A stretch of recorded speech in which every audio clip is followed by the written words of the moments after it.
Look at these hands. How are they different from yours? In our everyday lives, what our hands are used to hold the most are perhaps pens, homework, computers, and toys. Millions of children all over the world use their hands for things that we could have never imagined.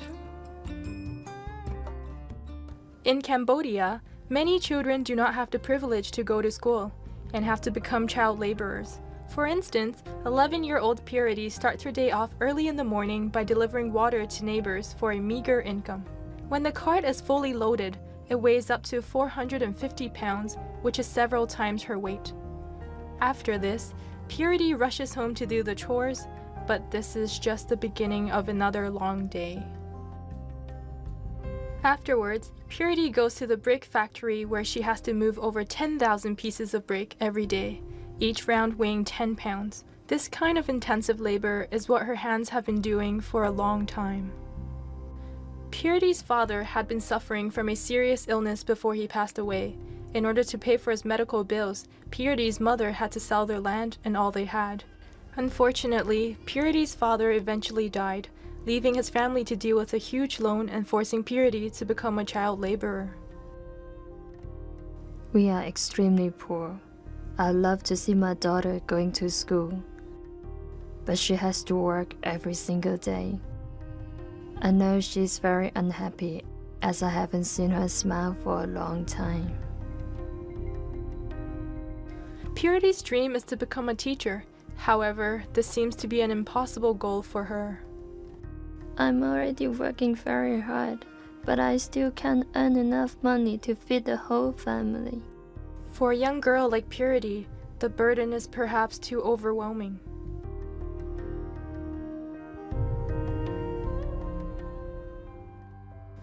In Nepal, another Asian country, the hands of children are also used for doing unimaginable activities.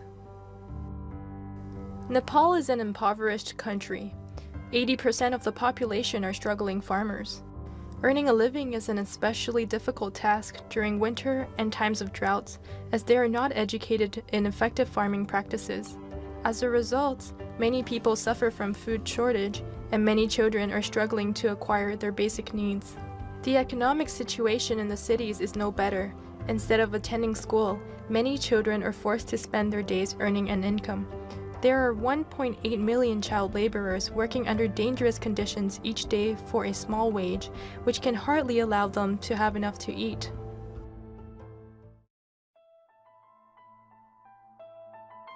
"15-year-old Sushmita belongs to a family of 5. Her father earns money by crushing stones to make gravel, but the family cannot even afford to buy rice and usually rely on eating dried wild vegetables. Their living conditions are also extremely poor. Sushmita has never attended school due to her impoverished situation. She has never held a pen nor learns about the most basic of numbers. At home, Sushmita is responsible for cooking, taking care of her siblings, and household chores. Also, she has to weave mats to generate a small income. The toughest part of her day is waking before dawn and following her father to the quarry to make gravel. Crushing stones does not only damage the hands. The stones that jump around can easily hurt the eyes and the face. Each time she fills up the loading truck, Sushmita has to move 50 pounds of gravel. How can children be expected to do such work? Despite their efforts, Sushmita and her father only managed to earn 15 Hong Kong dollars per day. Apart from Sushmita, many other children, some even younger than her, spent their days crushing and moving stones in the quarry. Some parents even bring their infants along to work. Can you imagine what the future will hold for these children?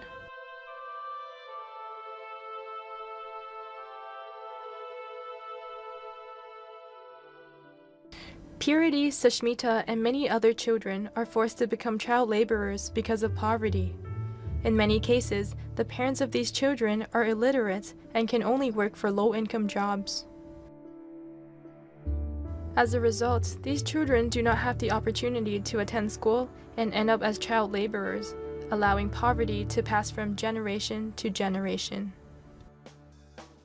World Vision is helping these children by increasing their household income and providing education opportunities. Small loans and training have been offered to parents to let them understand the importance of a child's education. As parents become more willing to send their children to school, poverty is gradually phasing out of these families. In order to survive, these children have no choice but to use their hands to crush stones and move bricks. We are fortunate to be able to choose how we use our hands. How will you use your hands to help these children?